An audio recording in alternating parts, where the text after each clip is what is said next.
What's good, people? It's Daniel Omach. Welcome to the freestyle.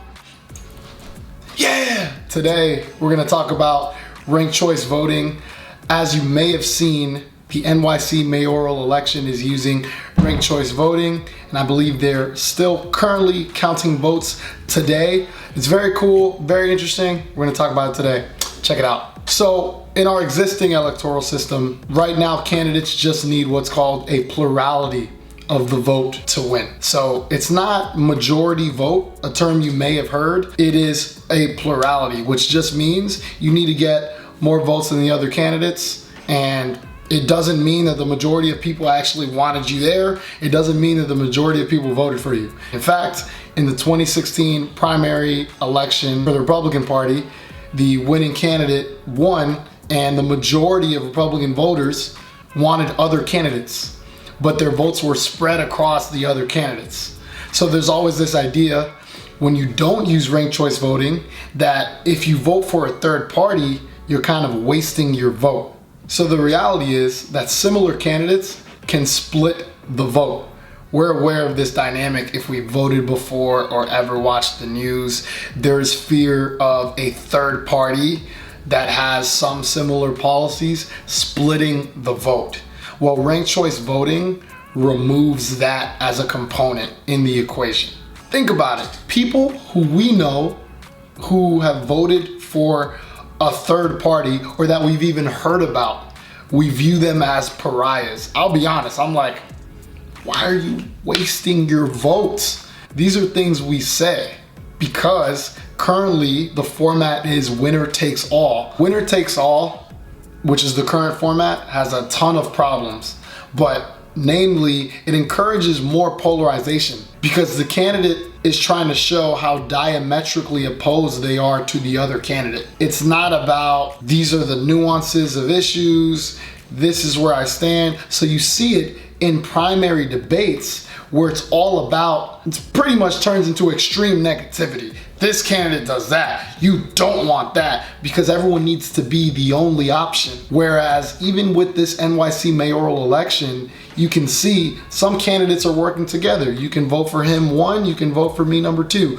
And the reality is that makes more room for policy nuance. It makes more room for the subtle differences within candidates rather than the current system, which is vote for me, and if you don't vote for me, it's gonna be a disaster. All of these other candidates stink. A brutal approach to politics. The current approach removes nuance and encourages a lot of negativity, a lot of polarization, and a lot of hate. So quickly, how does ranked choice voting work? If a candidate gets over 50% of the vote in the first round, that's it. It's done. Simple. If all candidates gets less than 50% of the vote, then whoever got last place drops off, and they reallocate all the votes based on that ranking that you did.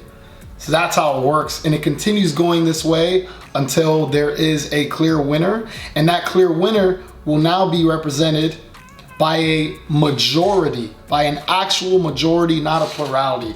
So some of the pros in ranked choice voting. Number one, more sentiment is captured. I touched on that. You know, the nuances of political differences between candidates. Today, it's not captured. It's this candidate's horrible, they suck. This candidate is amazing and the only option. The second pro, there are no wasted votes. We don't have to worry about, don't waste your vote on a third party candidate. How could you? That fear goes away. There are no more wasted votes. Third, no compromising of values to fit what most people would pick as their number one. You can pick who you truly believe is your number one. You can continue to rank down the line, and you don't have to feel like maybe I'm completely selling out or maybe this isn't actually what I want.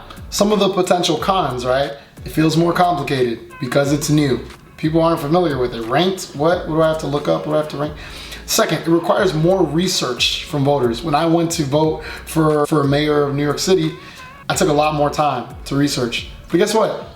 I think it's worth it. I'll get more into that later. Third, it can be difficult to explain. This isn't the easiest thing in the world to explain. Fourth, results take longer. We're still waiting for the final results of the New York City mayoral election. Hate that word, mayoral. Mayor. It's a brutal word. So conclusion, right? The cons are all about more work, more research, more time to understand, but in my opinion, it's worth it. We're talking about potentially saving lives, potentially changing society for the better. So if it requires more work, then so be it, if that means it's gonna be a more representative process. So in my opinion, the pros outweigh the cons by a mile. It was great to see New York use it, and I'm looking forward to seeing the results of the election and hopefully more adoption of ranked choice voting. That's it. Thanks for watching The Freestyle. I'll speak with you very soon. Take it easy. Peace.